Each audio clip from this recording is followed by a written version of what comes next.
시청자 여러분 안녕하십니까? 출발 성공 투자 박민영입니다. 이번 주 빅 이벤트가 참 많은 한 주였죠.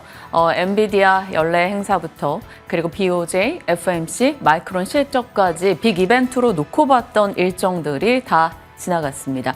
밤사이 FMC와 또 마이크론 실적을 소화하는 모습 뉴욕장에 나타났는데요. 어떻게 우리가 전략을 세워야 되는지, 그리고 어제 주인공이었던 삼성전자, 그리고 반도체 소부장 전략까지 같이 고민해 보겠습니다. 어제 시장 복귀부터 함께 시작해 보시죠. 어제 시장의 거래대금 상당수가 삼성전자로 집중됐었죠. 그 덕분에 삼성전자의 급등이 나왔고 코스피는 1% 이상 올랐습니다. 왕의 귀한이라는 말을 자연스럽게 떠올릴 수 있을 만큼 어제 시장은 키워드 하나 삼성전자로 정리됐던 날이었습니다. 미국의 국채금리가 하락했고 그 덕분에 외국인의 매수가 들어왔는데 외국인의 매수는 거의 삼성전자로 집중이 됐습니다. 외국인 기관의 삼성전자 수급을 빼내고 본다면 사실상은 매도였다라고 볼 수 있었던 하루였죠. 이렇게 삼성전자에 힘을 실어준 것은 엔비디아였습니다. 엔비디아가 뉴욕장에서 세론을 극복하고 양봉 마감을 보여준 점, 그리고 젠슨 황이 삼성전자에 기대하고 있다라는 코멘트를 날린 점이 삼성전자를 5% 급등으로 이끌었죠. 삼성전자가 5%면 거의 상한가 느낌이다라고 사람들은 받아들이고 있죠. 어제 코스피 상승의 92%를 삼성전자가 차지했습니다. 결국 젠슨 황 CEO가 삼성전자의 퀄 테스트가 진행 중이고 기대하고 있다라고 코멘트한 점이 삼성전자를 올렸으나 솔벤더 지위의 위협을 느낀 SK 하이닉스는 떨어졌습니다. 2% 정도 하락의 움직임 나타나기도 했죠. 자, 그래서 어제장에서는 어제 방송 시간에 이제 장 전에 주요 포인트로 잡았던 내용들이 다 반영이 됐던 하루였습니다. 삼성전자 덕분에 삼성전자와 반도체 소부장의 종목들이 강세를 기록했는데요. 모든 종목이 올라간 게 아닙니다. 상승 탄력이 유달리 좋았던 쪽을 본다면 삼성과 연결고리가 짙거나 혹은 삼성의 조금 자발적인 동무대로 예상이 되는 CXL 관련한 종목들이 더 강한 시세를 보였다. 결국 반도체 내에서도 삼성을 키로 두고 있는 업체들이 올랐다. 이렇게 볼 수 있었던 어제 하루였습니다. 자, 금융과 저 PBR 쪽도 일단 최근에 좀 변동을 크게 겪고 있는데 어제 전해드렸던 최상목 부총리의 주주환원책 할 경우 법인세를 인하하는 걸 추진하고 있다라는 얘기에 힘입어서 일부 반등을 주는 모습도 포착이 됐습니다. 자, 그리고 자율주행 쪽 삼성전자의 콘티넨탈 전장사업 부분 인수에 대한 검토 뉴스 어제 전달드렸었죠. 하만 이후 7년 만에 대형 M&A일 수도 있다라는 기대감이 솔솔 나왔었습니다. 그래서 장 초반에 자율주행 종목들의 강세도 도드라지기도 했습니다. 자, 코스닥은 하락으로 거래 마쳤습니다. 일부 종목으로 쏠림이 나타났고 그것 외에는 하락 종목 개수가 더 많았던 날이었죠. 그래도 잘 견뎌서 0.05% 소폭 밀렸고요. 코스닥 내에서는 일본 감염병 확산 테마가 강세를 나타냈습니다. 좀 더 자세히 보죠. 자, 어제 올랐던 반도체 쪽 보시면 삼성전자, 파운드리, 소부장 수혜 기업들 유달리 상승 탄력이 더 좋았습니다. 대표적으로 이오테크닉스도 꼽아볼 수 있겠죠. 수요를 향상시키기 위한 레이저 어닐링 장비를 만드는 업체로서 삼성전자 향이 좀 짙기 때문에 어제장 강하게 올라갈 수 있었고요. 우리가 앞으로 또 주목해보고 체크해볼 종목군들 이 정도 꼽아볼 수 있겠습니다. 삼성전자의 키를 둔다면 두산 테스나 같은 경우도 비메모리 웨이퍼 테스트 쪽을 진행하고 있기 때문에 시장에서는 중장기 관점 긍정적일 것이다라는 시각 등도 꽤 많이 나오니까요. 확인해 보시길 바랍니다. 두산 테스나 차트 한번 보시면 사실 다른 종목군들 대비 그렇게 잘 가지 못했었습니다. 그러다가 최근 들어서 조금씩 고개 들고 있죠. 대표적으로 레거시 반도체 종목 중에 하나이기 때문에 삼성전자와 함께 상대적 소외되는 모습이 있었는데 이제는 좀 강한 시세를 기대해 볼 수 있을지 삼성전자가 계속 끌고 가준다면 같이 힘을 받아볼 수 있지 않을까 싶기도 합니다. 자, 이렇게 반도체 쪽 종목들 점차 세분화되는 모습이 나타나고 있고요. 어제는 단독 콘서트, 단독 무대였습니다. 삼성전자의 연출 젠슨 왕, 주연은 삼성전자가 되겠습니다. 우리가 그동안 삼성전자에 대해서 고민을 참 많이 했었죠. 재고는 어떤가, 가격은 어떤가, 수급은 어떤가, 오늘 주주총회인데, M&A인데, 갖은 이슈를 논하면 뭐합니까? 젠슨 왕 CEO가 그냥 기대가 크다. 이 한마디만 해주면 이 정도로 반응을 보이는걸요. 5.6% 급등으로 76,900원. 어제 삼성전자 갖고 계셨던 분들이라면 굉장히 모처럼 만에 웃을 수 있었던 하루였을 겁니다.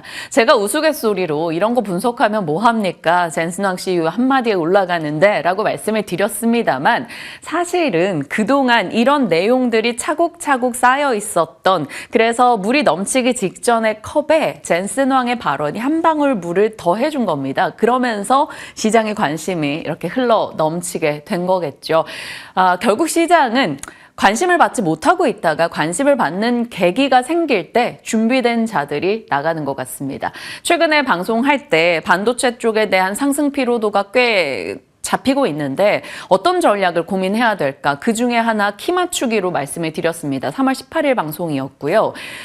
키 맞추기를 기대해 보는 분야로는 당연히 하이닉스 대비 못 갔던 삼성전자를 고민해 볼 수 있겠다라고 말씀을 드렸었고 가동률, 전공정, 수율 부분에서도 각각 기대할 수가 있겠죠. 가동률이 올라가고 출하량이 증가하고 생산이 늘어난다라는 면에서는 소재단도 많이들 기대를 하고 있고요. 솔브레인이나 하나마이크론 등등을 시장은 언급하고 있습니다.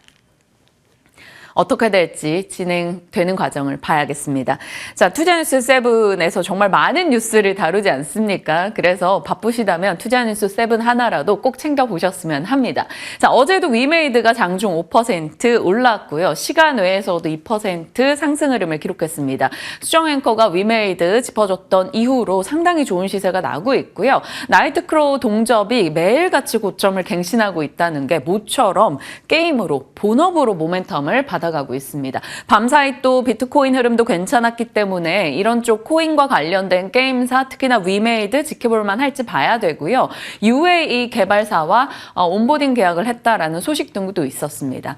어제 수정 앵커 이제 화장품 쪽 얘기해줬었죠. LG생활건강 증권사에서 더 빠질 그것도 없다라는 보고서 등에 LG생활건강 4% 오르기도 했고요. 화장품주 전반적으로 비교적 견조했습니다. 그리고 어제 이제 연결고리 아이템이었죠. 단기 트레이딩 대응으로 좀 좋을 것 같은 뉴스라고 말씀을 드렸었는데 일본의 간염병 이슈였습니다. 치사율이 30%나 되고 비말이나 신체 접촉으로 인해서 전염된다. 이런 좀 공포스러운 얘기들이 나와서 어제 살폈던 거고요.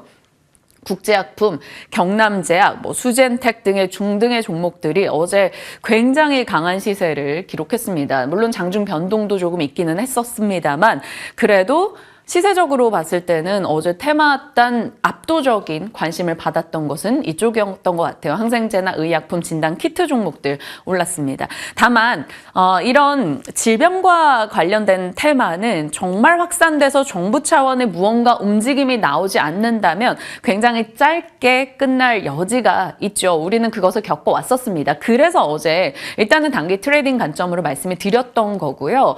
화농성 연쇄 구균은 이제 그룹 A로 분류를 하는데 이 GAS라고 이것은 매년 7억 건이고 사망률은 0.1%에 불과하다. 새로운 균이 아니다라는 의견 등도 증권사를 통해서 흘러나왔습니다. 이런 내용 등이 나오기 때문일까요? 시간 외에서는 시젠, 신풍제약, SX바이오, 수젠텍 등이 하락하는 모습도 나타나서 오늘 어제와 같은 시세를 이어가긴 좀 어려울 수 있겠다라는 생각이 들었습니다. 트레이딩 관점 대응하셨길 바라고요. 그래도 어제 관련주로 말씀드렸던 종목 중에 하나가 아미코젠이었는데 이 아미코젠은 시간 외에서 개별 이슈로 강세를 기록했어요. 송도 이제 배지 공장을 5월 본격 가동한다. S사에 납품하게 될 수 있다라는 기대감 등이 작용하면서 시간에 4% 가까운 상승 나타냈습니다. 아미코젠도 정말 추억 속에 잊혀져 있던 종목인데 최근 들어서 좀 긍정의 시각들도 나오고 있고 얼추 공장 완공이 끝나고 가동을 앞두고 있는 상황이어서 나와서 돈 들어갈 일 끝났다라는 분위기가 형성이 됩니다. 그래서 일단 아미코젠의 호재가 잘 반영될 환경이기 때문에 지켜보도록 하겠습니다. 그 밖에 시간의 키워드는 감사보고서 제출한 기업들. 사실 감사보고서 제출 당연한 일인데 이것을 제출했다라는 것만으로도 그래 살았구나라는 분위기가 형성이 되며 레몬이나 한성기업 이런 종목들이 시간 외에 강한 급등을 나타내기도 했습니다. 일단 뭐 좋은 소식 드리니까요. 확인해 보시길 바랍니다. FOMC 이슈 이제 점검을 해봐야겠죠. 만장일치로 이번에도 기준금리는 5회 연속 동결됐습니다. 성명서 변화 지난 FOMC 성명서 대비해서 거의 없었습니다. 지난해 좀 많이 바꿨기도 했죠. 눈에 띄는 포인트 요약한다면 경기 전망이 상당히 낙관적이었다. 성장률 전망치를 다 올렸고요. 또 금리 인하 예정대로 추진하겠다. 시장에서는 이번에 올해 한 2번 정도 인하하지 않을까라는 우려가 있었는데 그 우려를 살포시 날려준 게 바로 점도표였습니다. 연준 위원 19명 중에 10명은 3회 인하에 표를 찍었고 9명은 2회 인하에 찍었습니다. 여기서 의미 있는 것은 12월 점도표 연준 위원은 2명은 아예 인하를 안 한다에 찍었었거든요. 그런데 이번에는 모두 다 인하는 할 거다라는 것에 이제 점을 찍었다라는 것에서 시장은 나름 비둘기적인 FOMC 점도표였다라고 받아들이고 있습니다. 올해 점도표 보시면 중간값이 똑같이 유지됐습니다. 시장에서는 사실 2번 인하하지 않을까 했는데 올해 점도표 상으로 봤을 때는 3번 인하 기존의 흐름을 유지하겠다라는 것이고요. 다만 이 4.6 중간값 위쪽으로 점을 찍는 인원들이 자꾸 늘어나고 있다라는 것에서 시장이 조금 앞으로 지표에 따라서 조금은 더 매파적인 흐름이 나올 수 있겠다라는 것도 염두에 둬야 될 겁니다. 그리고 내년도는 25bp 좀 더 중간값이 올라가게 됐습니다. 내년도는 3차례 인하 전망, 기존보다는 한 번 줄이는 쪽으로 잡히고 있는 것이고요. 그 내년도도 그 영향 받아서 25bp 기존의 중간값보다 살짝 올라간 것을 확인할 수 있습니다. 자, 점도표 얘기 이렇게 복잡스럽게 느끼실 수 있겠습니다만 그냥 오늘의 FOMC는 딱 이렇게 기억하시면 될 것 같아요. 경기 전망은 올라갔고 올해는 3번 인하한다. 여기에 시장은 환호했다. 이렇게 정리가 되겠습니다. 자, FOMC 3월 수정 경제 전망을 보시면 상당히 낙관적이죠. GDP 전망 보시죠. 1.4에서 2.1로, 1.8에서 2.0으로, 1.9에서 2로. 그러니까 앞으로 3년 동안 성장률 전망치는 모두 다 상향 조정했습니다. 거기다 실업률 보시면 낮아졌죠. 그러니까 실업률은 떨어지고 성장률은 올라가고 경기가 괜찮다라고 전망을 하고 있는 거죠. 다만 코어 PCE 물가는 2.4에서 2.6으로 올라가고 있다 정도에서 앞으로 물가 데이터는 좀 잘 봐야겠다라는 생각은 들었습니다. 자, 그리고 제롬 파월 연준 의장의 발언들 정리를 해보면 전반적으로는 비둘기였다라고 느껴집니다. 이제 1월, 2월에 CPI, PCE 물가가 좀 높았던 것은 계절적 영향이 조금 짙은 것이고 인플레가 여전히 높기는 한데 그리고 앞으로 이 목표를 향해 가는 길은 울퉁불퉁 비포장도로 같기는 한데 그래도 나아지고 있어라는 뉘앙스였고요. 올해 통화정책 완화는 적절하다. 그러니까 연내 금리 인하에 약간 쐐기를 박아주는 느낌이기도 했습니다. 강한 고용만으로 금리 동결하진 않을 것이다. 그러니까 고용 데이터에 너무 집착하진 않겠다라는 느낌도 들어가 있었죠. 거기다가 시장이 환호했던 주요 내용 중에 하나는 이게 될 것 같아요. 대차 대조표 축소로 보는 양적 긴축에 대해서 속도 조절 논의를 하고 있다라는 얘기가 들려왔습니다. 이 대차 대조표 축소 속도 조절을 한다라는 것은 시장에는 당연히 우호적일 수 있습니다. 국채 매각 속도를 좀 둔화시키겠다라는 것이고요. 이것은 결국 국채 가격은 올라가고 금리는 떨어지고 이것은 유동성이 풀리는 일이기 때문에 유동성에 대한 기대감이 시장은 여기서 받아갈 수 있었던 겁니다. 이 영향에 미국의 국채금리가 단기물 중심으로 하락 흐름이 나타났어요. 2년물, 3년물, 5년물은 떨어졌고요. 10년물도 소폭 떨어졌습니다. 다만 장기물은 올라갔다라는 점 체크하시길 바랍니다. 자, FOMC, 해피 FOMC였습니다. 세 번의 인하 기조를 재확인했다라는 것에서 3대 지수 모두 다 올랐고요. 어느 시점에 이제 FOMC가 있었는지 명확하게 이제 결과 발표가 있었는지 눈에 띕니다. 보통은 이렇게 가다가 파월 의장이 뭔 얘기하면 출렁이는데 이번에는 파월 의장의 발언도 시원하게 긍정으로 해석을 해줬네요. 금리가 내려가니까 러셀 2000과 같은 중소형 단에서도 반등을 보여줬습니다. 2% 정도 급등했고 시가총액 1위부터 15위권까지 모두 다 상승한 점 긍정적이었죠. 업종의 고른 반등이 나타났습니다. 다만 상승에 좀 동참하지 못한 느낌이 에너지 쪽인데 국제유가가 떨어졌어요. 2% 가까이 하락하면서 에너지주 하락이 있었네요.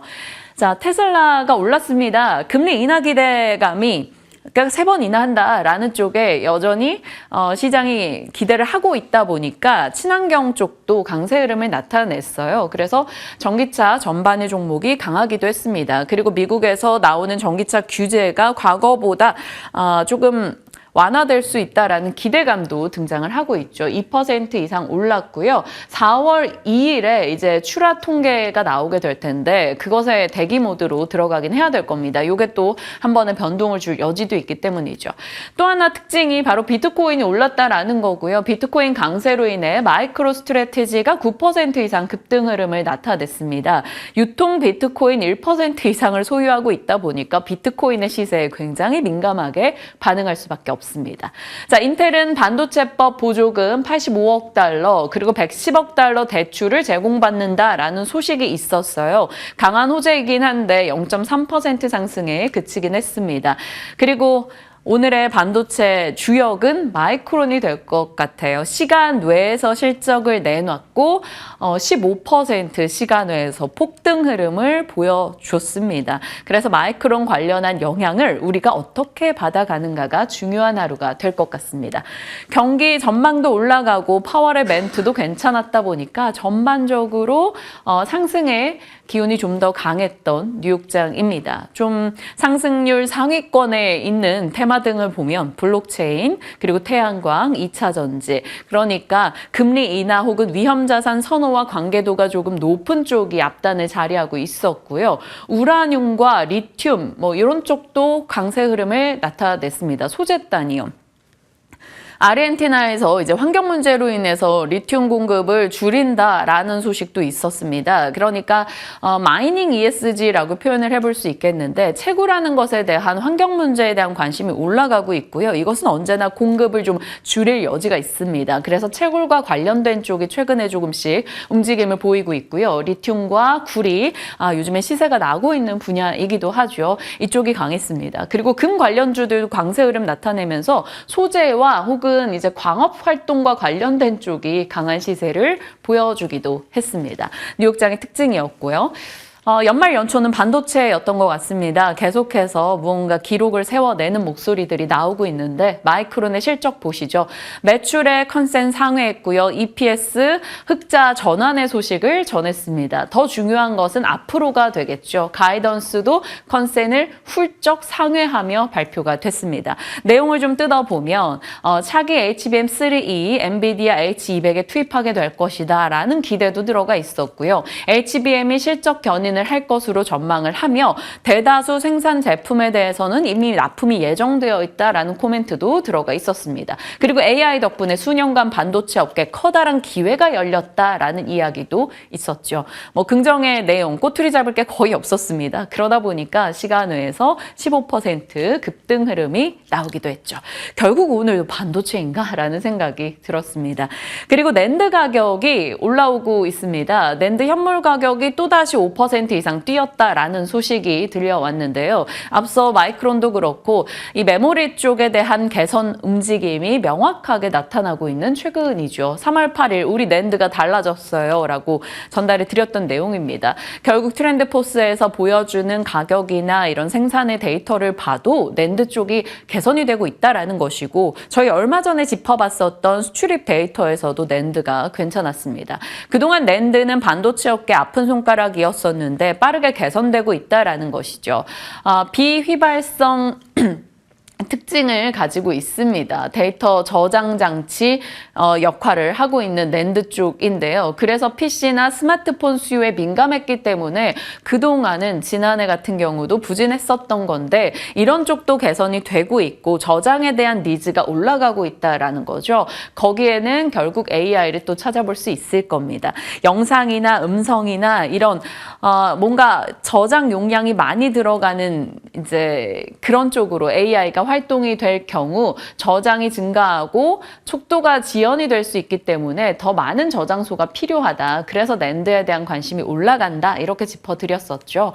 관련한 종목으로는 하나머티리얼즈, 동진세미캠, 이렇게 심텍, 원익 IPS 전통적인 레거시 업체들 좀 정리를 해드렸었고 동진세미캠은 또 어제 호재가 있었습니다. 장 마감 이후에 나온 소식인데 미국 텍사스주 반도체 혁신위원회에 삼성전자와 동진세미캠이 참여한다라는 거였죠. 어제 장중에도 삼성전자 덕분에 좋은 흐름을 나타냈던 동진세미캠입니다. 5% 이상 상승 흐름 보였는데 EUV 종목으로서도 시장에서 다른 종목 대비 못 갔다라는 지적 등이 있었죠. 좀 더 가질 수 있을지 보겠습니다.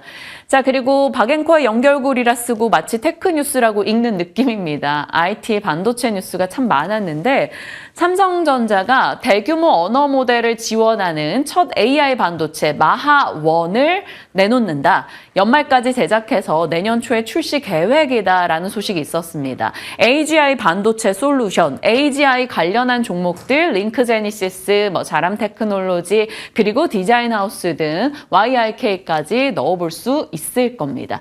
그리고 백악관이 인텔에 200억 달러를 지원하는데 기존에 지원하려던 것 대비 많이 주는 것이기 때문에 이게 삼성과 TSMC 거를 좀 빼앗아서 이쪽에 주는 거 아니야? 라는 우려감이 있기는 합니다. 하지만 우리 입장에서는 또 생각해볼 고리는 인텔을 고객사로 두고 있는 업체들을 한번 찾아봤어요. 퓨릿이나 이소페타시스 등등의 인텔을 고객사로 둔 업체들에게는 나쁘지 않은 소식이 될 것 같아 정리했습니다. 그리고 중국의 반도체를 싹 자르겠다며 미국에서 또 중국에 대한 제재 이야기가 나오고 있습니다. 블룸버그의 보도였는데요. 화웨이 반도체 협력사들 블랙리스트에 추가로 검토하고 있다라는 소식입니다. 블랙리스트에 등재된다라는 것은 뭔가 수출을 하고 이럴 때 거래를 할 때 미국 상무부의 허가를 받아야 된다라는 것이죠. 그래서 언제나 중국과의 반도체 갈등, 미국과 중국의 갈등이 고조될 때는 중국 관련 반도체를 체크할 수 있어서 일단 넣어뒀습니다. 어느 쪽 이슈에 시장이 초점을 맞출지 모르겠습니다만 결국 반도체 내에서 돌고 있다라는 겁니다. 자, 오늘 삼성전자에 계속 관심이 가게 된다면 삼성전자가 이제 CXL 기조연설에 대한 기대감도 있고 CXL에서 가장 앞서 나가고 있기 때문에 CXL 쪽이 주목받을 여지가 있겠죠. 이쪽은 YIK, 엑시콘, 네오셈 어제장에서도 이런 종목들 흐름 괜찮았었고요. 앞서 이제 마하1에 대해 초점이 맞춰지게 된다면 AGI가 되겠습니다. 이쪽은 링크제니시스, 자람 테크놀로지, 이런 QRT 등의 종목이겠죠. 이쪽으로 관심을 둬야 될지 아니면 삼성전자가 끌고 가는 전통 반도체 쪽에 강세로 베팅을 해봐야 될지 고민이 될 겁니다. 미중 갈등에 초점이 맞춘다면 이쪽이고요. 결국 이 안에서 그날 들어오는 불이 다를 뿐 계속해서 연말 연초 반도체 내에서 돌고 있다라고 정리가 가능하겠습니다. 추가되는 테마 등을 계속해서 올려서 업데이트하고 있는 자료이고요. 꼭 캡처하실 땐 투자뉴스 7을 출처를 밝혀주시길 바랍니다. 그 밖에 연결고리입니다. IAM 국제기계항공노동자연합인데 거의 60만 명 들어가 있는 노동자연합에서도 중국 조선업 조사 청원을 넣었다라고 합니다. 조선주 반사익 기대 볼 수 있을지 보셔야 되고요.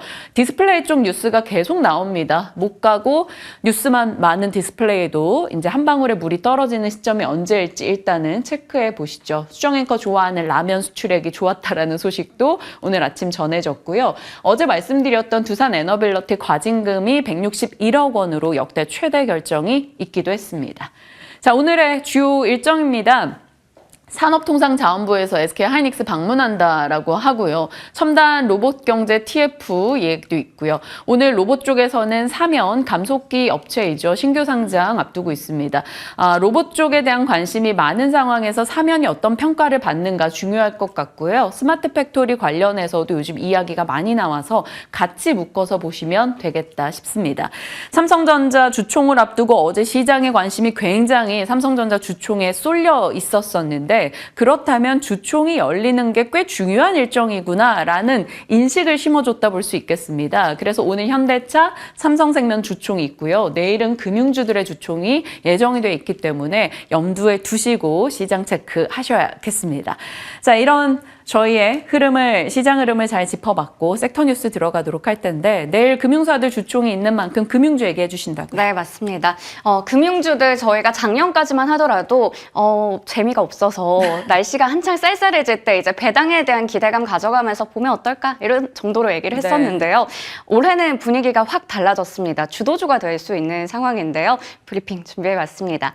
올해는 금융주들의 주가 올라가는 것만 쳐다봐도 재밌다라는 생각이 들더라고요.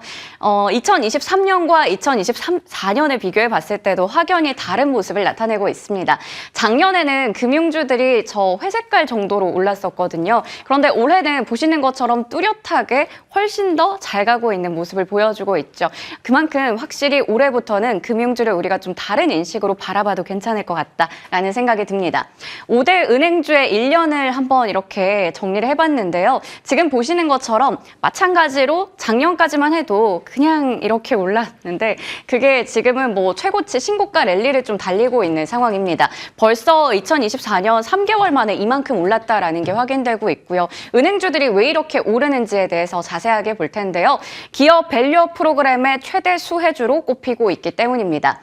기업 밸류업 프로그램이 나오고 나서 저PBR 관련주들에게 이목이 집중되면서 그때 처음에는 이 발표가 나오고 나서는 주가가 하락했습니다. 하지만 좀 힘을 받아가면서 주가가 크게 올랐었죠. 그랬다가 주가는 또 소폭 조정에 들어간 상황이었는데요. 최근에 이렇게 또 19일에 정부 쪽에서 세제 지원책에 대한 구체적인 발표를 하면서 다시 한번 힘을 받고 있는 상황입니다. 기업의 자사주 소각분에 대해서 그리고 주주 배당 증가분 관련해서 이 배당 소득세라든지 일부 세금에 대한 부담을 덜어주겠다라는 내용을 발표했기 때문이죠.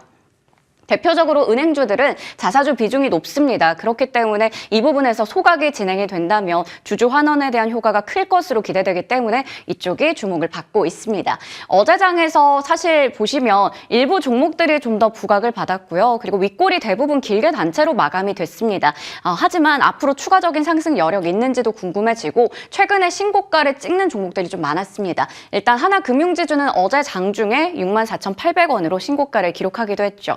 그리고 이들의 주가가 많이 오른 만큼 시가총액에도 최근에 큰 변동이 있었는데요. KB금융 같은 경우 네이버를 제치고 시가총액 12위에 등극했고요. 신한지주는 포스코퓨처엠을 제쳤습니다. 그리고 하나금융지주는 작년 말에 코스피 총 30위였는데 현재는 21위까지 가장 큰 폭의 상승세를 나타내기도 했습니다.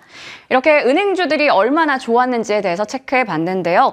이들의 주가를 만든 건 또 수급이 받쳐줬기 때문입니다. 외국인과 기관도 국내 은행주의 매력에 퐁당 빠졌다라는 게 또 도표로도 확인이 되는데요. 작년에는 이렇게 파는 쪽도 있었고요. 뭐 사는 쪽도 있었고 사도 그렇게 많이 사지 않았었거든요. 근데 올해는 외국인들이 특히나 이렇게 3개월 연속으로 크게 사들이는 모습 확인되고 있습니다. 1월 24일에 밸류업 프로그램 발표되고 나서 36 영업일간의 이 순매수 상위 종목을 체크해 보니까 금융주가 대거 포진돼 있다는 게 확인이 됐습니다. 이 금융주들 보시면 외국인과 기관이 1월 18일부터 3월 20일까지 얼마나 샀는지 계산을 직접 해봤는데요. 정말 많이 샀죠. 특히 KB금융은 외국인들이 4천억 원 넘게 샀고요. 신한지주는 기관 쪽에서 5천억 원 넘게, 하나금융지주는 외국인과 기관 모두 다 2천억 원 넘게 대거 순매수하는 모습 확인됐습니다. 있습니다. 그러다 보니까 이렇게 많이 사들인 종목들 주가 상승률이 이 기간 동안에 좋았습니다. KB금융은 50% 가까이 올랐죠. 하나금융지주도 마찬가지가 될 겁니다. 수급까지 잘 받쳐주고 있는 상황에서 더할 나위가 없을 것 같은데요. 앞서 말씀드렸듯이 자사주의 비중이 높은 만큼 소각을 한다면 주주 환원에 대한 효과도 클 것으로 보입니다. 올해 이렇게 자사주 소각 계획을 많이 내놨어요. KB금융은 3,200억 원 자사주 소각하겠다 얘기했고 하나 그리고 우리도 마찬가지입니다. 신한지주가 좀 주목할 만한데요. 1분기에만 무려 1,500억 원 가량을 소각하겠다라는 계획을 밝히기도 했습니다. 이제 내일부터 금융주들의 주주총회 이어질 텐데 여기서 이제 지난해 결산 주당 배당금 승인될 예정입니다. KB 쪽은 1,530원 그리고 하나 쪽은 1,600원 정도로 높게 책정돼 있다라는 부분도 짚고 가겠습니다. 특히나 외국인들이 많이 사들였고 주가 상승률 높았던 두 종목이기도 하죠. 하지만 이 리스크도 여전히 봐야 할 부분들이 있습니다.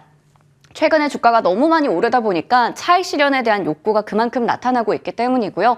ELS 손실에 따라서 아무래도 실적도 좀 영향을 받는 건 불가피해 보입니다. 그러다 보니까 주주 환원이 축소되지는 않을까라는 걱정도 나오고 있죠. 3월 배당락 이슈도 있고요. 그리고 2월 2차 밸류업 지원 방안이 오는 5월 중에 구체적으로 나올 예정인데 이게 또 뚜껑 열었을 때 실망감으로 작용할 수 있다라는 우려 요인들 여러 가지 있습니다. 하지만 이걸 다시 기대 요인으로 좀 바꿔본다면 정부에서는 추가적으로 제도 개선에 대한 의지를 강력하게 밝히고 있고요. 지속적으로 이익은 증가하고 있습니다. 그렇기 때문에 앞서 우려했었던 부분, 주주 환원 정책 오히려 상향될 거다라고 해석할 수가 있겠고요. 3월 이후에 배당락 효과 그렇게 크지 않을 거다라는 얘기도 나오고 있고 높은 배당 수익률까지 기대해 볼 수가 있겠습니다. BNK투자증권에서는 보수적으로 봤을 때 ELS 손실 반영하더라도 대손 충당금의 전입 감소로 인해서 오히려 올해 지배주주의 순이익은 늘어날 것이고 이 주당 배당금 주주 환원은 확대될 것이다 라고 얘기를 했습니다. 그래서 금융주에 대해서는 지금부터 연말까지 관심을 계속 가져도 된다라는 의견 밝히고 있습니다. 자, 그러면 이거 이제 어디까지 올라갈까요? 그게 궁금해집니다. 현재 국내 은행주들의 밸류를 먼저 알아야 될 텐데요. 글로벌 금융주들 이렇게 쭉 놓고 봤을 때 현저한 저평가 상태입니다. 여기 위쪽에 보시면 유럽이나 미국 쪽의 은행들이 상당히 많이 포진되어 있는데 정말 밑에 쪽에 국내 은행들 자리하고 있습니다. 아직까지도 저평가다라는 부분 체크해 봤고요.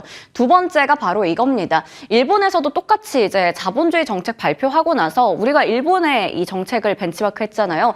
그들은 어땠을까요? 일본 3대 주요 은행의 시가총액 추이는 쭉 올라갔습니다. 그리고 앞서 보셨듯이 우리는 밸류업 프로그램 나오고 나서 세부안 발표되고 나서 많이 오르면 50% 정도 상승했었는데 이쪽은 니케이 지수만 55%나 올라갔고요. 나머지 3대 주요 은행들 은 100% 가까운 상승률을 나타내기도 했습니다. 이거 대비하면 우리 아직 못 갔다라고 볼 수가 있겠죠.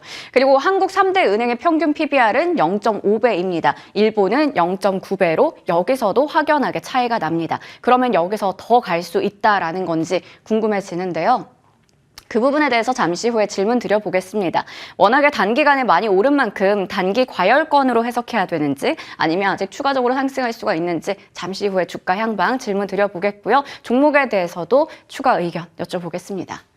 오늘 수앵커의 더보기는 구리 쪽 준비해봤습니다. 최근에 구리 가격이 거의 1년 만에 최고치를 기록했는데요. 조만간 9,000달러 돌파할 거다라는 얘기 나오고 있고 지금 미국 IB에서는 올해 구리 가격이 톤당 1만 달러 그리고 내년에는 톤당 15,000달러 갈 거다라는 이야기 나옵니다. 계속 올라갈 것이다라는 건데요. 세계 2위 구리 생산국인 페루에서 1월에 생산량이 크게 감소한 것으로 확인됐습니다. 작년 12월과 비교해봐도 마찬가지인데요. 주요 광산의 생산량이 줄어들었기 때문이고요. 그러다 보니까 구리 가격이 다시 또 상승할 것이다 라는 얘기 나오고 있는데요. 구리 관련주들 올해 좀 많이 올랐다가 최근에 소폭 조정 나오고 있거든요. 그러면 구리 가격 올라가면 같이 또 갈 수 있는지 지금은 매수 타이밍인지도 질문 드려보도록 하겠습니다.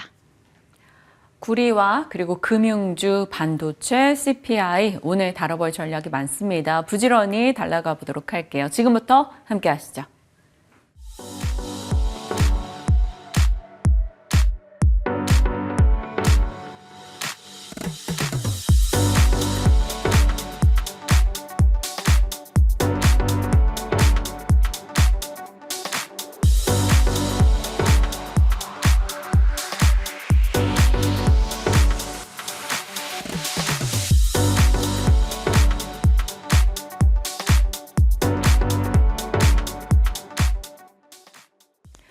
시장에 대한 전략 진만쌤과 풀어가겠습니다. 어서 오세요. 네, 안녕하세요. 네, FOMC 결과 발표가 나왔고요. 당연히 금리 동결이야 예상을 했었는데 점도표가 생각보다 비둘기였습니다. 그래서 시장이 환호하는 모습이 있었고요. 오늘 어떤 대응해야 될까요? 네, 뭐 일부 내파적인 내용이 조금 있습니다. 아예 이제 완전 비둘기는 아닌데 파월 의장 자체가 엄청 이제 비둘기 날개 파닥파닥하면서 나와가지고 그래도 시장에 좀 긍정적인 시그널을 많이 보여준 것 같습니다. 뭐 테이퍼링 관련된 이야기도 많이 나왔고요. 마찬가지로 이제 FOMC가 크게 영향이 없을 줄 알았는데 확실히 이게 기대감을 낮추고 보니까 되게 볼 게 많더라고요. 그래서 전반적으로 봤었을 때 오늘 시초가 기준이 굉장히 좋을 것으로 전망이 되는데 이 연속성을 띨지 여부는 불투명합니다. 사실 매번 그랬듯이 엄청 기대를 갖고 시장을 봤는데 오전에 갭 상승했다가 오후에 이 갭 부분 다 갭 하락까지 다 메꾸는 그런 이제 액션들을 많이 보여주었고요. 어제 실제로 외국인들의 매동을 보시면은 삼성전자과 저PBR 쪽 지수를 움직일 수 있을 만한 종목군들의 수급이 완전히 이제 좀 몰렸었던 하루고 그다음에 선물도 마찬가지로 너무나도 이제 1조 5천억 이상 과하게 매수를 했기 때문에 이게 매도세로 전환이 되면서 오전장에 개인들한테 매물을 이제 투척하는지 여부가 굉장히 중요합니다. 즉 여러분들의 대응은 오늘의 환희는 어제 베팅하셨던 분들께서만 느끼실 수 있을 거라고 좀 생각이 되고요. 오늘 굳이 시초가에 따라붙을 필요는 없다라고 좀 생각이 하고 있습니다. 그래서 물론 이게 지속성이 있다라고 가정을 하면은 금요일까지 지켜봐도 되겠지만 그만큼 항상 이제 소문난 잔치에 먹을 거 없듯이 여러분들이 이런 식으로 대응해 보셨으면 좋을 것 같고 이제 시초가부터 해서 9시부터 9시 반 10시까지의 외국인들의 수급 동향을 보고서 움직이시는 게 좋을 것 같다라고 말씀을 드리면서 어제장 외국인들 삼성전자 특히 많이 샀잖아요. 네. 마이크론 실적 발표에서 나오는 여러 가지 IR 내용을 보면은 마이크론도 그렇고 SK하이닉스도 그렇고 24년도에 HBM 반도체는 다 팔았다. 그렇게 된다라고 하면은 시장에서 먹을 거리는 여전히 많은데 생산할 수 있는 생산자가 둘밖에 없다는 거. 근데 이게 또 삼성전자도 콜 테스트를 통과를 하게 된다라고 하면은 새로운 시장에 진입이 될 수 있다라는 그런 포인트로 접근이 가능하고요. 어제 보시면 삼성전자는 오르고 하이닉스는 빠졌잖아요. 네. 이게 파이가 한정됐다라고 가정을 한다라고 하면은 삼성전자가 HBM 시장에 들어오는 건 하이닉스의 파이를 가져간다라는 그런 뜻으로 해석을 하면 좋은데 마이크론이 힌트를 줬죠. 우리도 생산 못하고 하이닉스도 생산 못하는데 그럼 나머지 HBM 물량은 누가 생산할 거야? 그럼 삼성전자가 되겠죠. 그러면은 삼성전자도 좋고 하이닉스도 좋고 이런 시장이 벌어질 수도 있다라고 가정하기 때문에 콜 테스트뿐만 아니라 이제 수율과 양산까지 가능한 시점으로 어느 정도 이제 좀 빨리 진행이 됐으면 좋겠습니다. 네.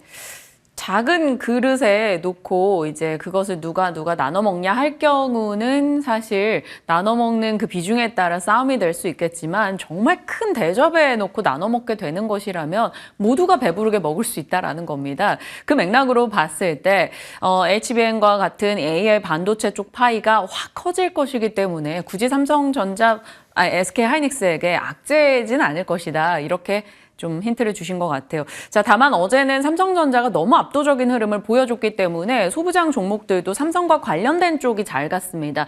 일단 삼성 때문에 잘 갔던 전통 반도체 쪽은 어떻게 봐야 되는지 삼성 소부장 밸류체인 쪽에서 힌트 주신다면요. 네, 마찬가지로 이제 EUV 공정도 물론 들어가게 되고요. 그 안에 수많은 협력사들 CMP 관련된 이야기도 여러 많이 나오고 있는데 일단 집만스픽에서 종목은 다루면 될 것 같고요. 일단은 저라면은 이제 디램 낸드 쪽으로 본다라고 하면 올드했던 그런 이제 기업들 PSK 홀딩스나 이런 쪽에서 한번 관심 가져보시면 좋을 것 같고 만약 삼성전자 향해 이제 HBM 쪽을 보신다라고 가정을 하면은 어드밴스 패키징 관련돼서 이제 제우스와 하나마이크론 이제 두 가지 포인트로 두 가지 종목 한번 먼저 말씀을 드리면서 하나마이크론이 최근에 이제 전환사채 전환 관련된 이슈 때문에 빠졌다가 또 이제 꾸역꾸역 또 말아 올렸는데 보통 이제 반대로 생각하시게 되면은 전환사채 물량이 출회를 한다라고 하는 그 전까지 주가를 부양할 수 있을 만한 가능성이 훨씬 더 크다라는 그런 이야기를 생각을 하시면 좋을 것 같으니까 원래 전환사채는 처음에 나왔을 때 그때 나왔던 이제 주가 하락이 선반영되어 있고 출회는 또 출회하기 직전에 이제 주가 움직임이 또 탄력적으로 나올 수도 있으니까 그런 포인트로 맞춰서 한번 접근을 해 보시면 좋을 것 같습니다. 네. 그리고 CXL도 봐야 될 것 같아요. 삼성전자 이제 기조연설 같은 일정 등이 남아 있기 때문에 CXL 쪽에 대한 모멘텀을 받아갔는데 어제도 CXL 관련주들이 잘 갔단 말이죠. 진만 쌤이 CXL 쪽에 꽤 많이 긍정의 시각을 여러 차례 줬었기 때문에 엑시콘, 네오셈, 뭐 YIK 다 말씀해 주셨던 종목들이잖아요. 이들 종목은 어떻게 해요? 네, 이게 N자 반등에 성공을 했습니다. 사실 저도 그 위에서 여기서 밀리면 좀 위험한데라고 생각을 했는데 이제 엑시콘 쪽에서 이제 N자형으로 반등이 나와서 오늘 또 훈풍이 불 것으로 예상이 돼서 여기서 근데 사실 더 먹을 거라고 욕심을 가지기엔 조금 애매한 자리인 것 같습니다. CXL도 마찬가지로 더 먹고 싶은데, 욕심 내고 싶은데. 더 먹으면 좋은데 이게 사실 HBM 쪽에 비해서 CXL은 약간 흐리죠. 좀 매출이나 이쪽에 이제 바로 직결되는 부분들이 아니라 그냥 순수하게 조금 더 시장 파이가 이 정도 된다라고 하는 포인트로 접근이 가능하기 때문에 마찬가지 좋을 겁니다. 좋을 건데 신규로 이제 진입이 가능하냐라고 하는 질문에는 글쎄요 여기서 이거 먹자고 들어가기에는 좀 위험할 부분들이 있기 때문에 이제 마이크론 실적에서 힌트가 나왔죠. 디램 낸드 쪽도 내년도 정말 좋을 거다라고 이야기를 네. 많이 하고 있습니다. 그래서 그쪽 좀 덜 오른 기업 위주로 보셔야지 좀 덜 먹더라도 안전하게 먹는 시장이 되지 않을까 싶습니다. 네. 이제 엑시콘 등의 종목들 말씀 주시고 상승률이 80%나 되다 보니까 지금 신규 진입은 조금 부담스럽다라고 이렇게 정리 주셨고 새로운 종목에 대해서 잠시 후에 공개해 주신다고 합니다. 자, 이제 금융으로 가겠습니다. 기업 밸류업 프로그램 일정 코멘트 영향에 따라서 이쪽이 들쭉날쭉하고 있는 상황입니다. 최근 들어 변동성이 조금 잦아졌는데 밸류업 프로그램 관련해서 금융주 어떻게 보십니까? 이제 밸류 프로그램 주주총회도 막 이어지고 있는데요. 뭐 수급이 몰리는 것도 사실이고 마찬가지로 정부의 뭐 여러 가지 정책적인 지원들도 조금씩 뒤에서 서포트가 되면서 긍정의 시그널을 보여준 건 맞습니다만 일단 뭐 추가적인 상승은 여기서 오늘이 굉장히 중요한 것 같습니다. 여기서 수급을 뺏기느냐 아니면 수급이 더 들어오느냐 여부에 따라서 굉장히 중요한데 조금 이제 위험한 부분들이 기아가 배당락의 이후에 힘을 전혀 못 쓰고 있습니다. 네. 마찬가지로 만약에 이제 배당이라든지 여러 가지 액션들이 나오게 되면은 배당 락일날 굉장히 많이 빠졌다 그 이후에 수급이 또 퍼지게 되면서 좀 약간 애매한 상황이 됐고 주주총회가 근접한 기업들이 굉장히 많기 때문에 이런 부분들이 과연 여기서 배당 락이 이후에도 추가적인 모습을 보여줄 수 있을까? 우리 이제 배당 락 받기 직전에 나오는 주가 상승률 정도로 마무리가 되느냐 그 싸움으로 좀 보시면 좋을 것 같고요. 그래서 마찬가지로 이제 그 주주총회라는 그런 재료 소멸의 관점에서 만약에 별 내용이 안 나왔을 때 그 하락세를 저 PBR 주주는 버틸 수 있을까 이제 그 포인트로 접근을 해보시면 좋을 것 같고 아예 저는 금융주 말고 이제 지주사 정도에서 이제 성장성 있는 저는 이제 자회사들을 많이 갖고 있는 그런 기업들 위주로 한번 좀 지켜보시는 게 좋을 것 같다라고. 어디입니까? 이제 뭐 SK라든지 두산이라든지 요즘 지주사 좀 약간 이제 왔다 갔다 하는 이제 그런 종목들이 있는데 그쪽으로 보시는 게 좋을 것 같고 금융주들은 이제 배당락일 전에 매도 만약에 상승이 나왔었을 때 매도하는 전략으로 사용해 보시면 좋을 것 같고요. 내가 만약에 배당막 말고 그냥 트레이딩 요소로 한번 지켜보신다라고 하면은 여전히 제2금융권이 뭐 제주은행이나 푸른저축은행 이쪽은 추가적인 상승이 가능할 것으로 보입니다. 그래서 이쪽 트레이딩 하시는 분들은 이쪽으로 보시는 게 좋을 것 같다 말씀드리겠습니다. 네, 알겠습니다.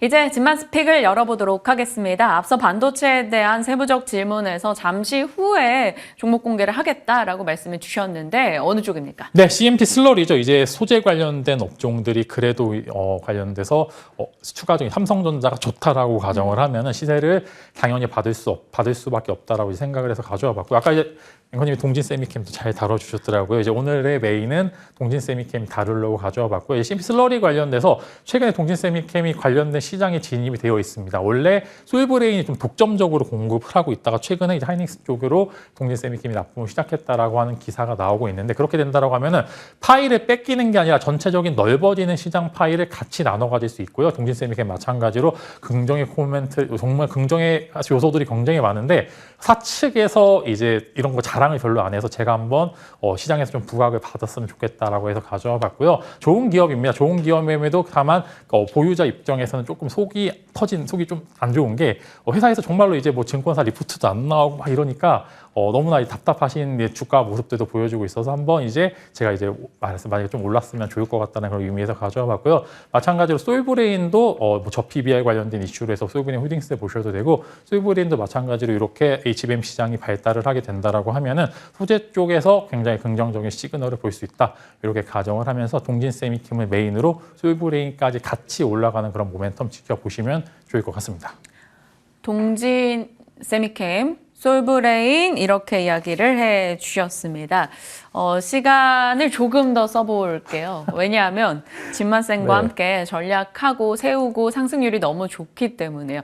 자, 2월 16일 종목입니다. 위메이드 갈게요. 전날 흔들림도 있을 때도 저희가 AS를 할 때 아니다, 보유하라 라는 의견을 주셨었어요. 위메이드 50% 최고가 기준 상승률 기록했는데 어제 장중에도 오르고 시간외에서도 오르고 계속 흐름이 괜찮아요. 네, 저 추가 시세 나올 것 같습니다. 이제 말씀드리면 이제 위메이드가 오른 것에 비해서 사실 컴투스 홀딩스가 덜 올랐죠. 보통 같이 가는데 이제 코인 관련된 이슈가 이제 만약에 오늘 또 비트코인 많이 올랐더라고요. 또 그때 1억 왔다 갔다 하는데 저도 살 걸 그랬는데 일단은 관련해서 이제 위메이드가 계속적으로 좋은 모습을 보여주면은 이제 마찬가지로 위믹스 관련된 이야기 나오게 되면서 위메이드도 조금씩 더 상승이 가능하다라고 말씀을 드리겠고요. 실제로 게임도 글로벌에 꽤나 잘 먹히고 있는 것 같습니다. 사실 한국형 게임은 아니라 글로벌 이슈로 만든 게임이라서 그 관련돼서 보상이 이제 주어지는 것 같은데 그 이슈로 보시면 좋을 것 같고요. 마찬가지로 덜 오른 기업들 보신 분들은 컴투스 홀딩스가 조금 상승 여력이 남았다 이렇게 말씀을 드리겠습니다. 컴투스 홀딩스까지도 언급을 추가적으로 얘기해 주셨네요. 시장에 대한 이모저모 뜯어보면서 진만쌤과 편안하게 전략을 세워봤습니다. 오늘 전략들 시장 관전 포인트로 두고 잘 챙겨보시길 바랄게요. 진만쌤과 함께했습니다. 고맙습니다.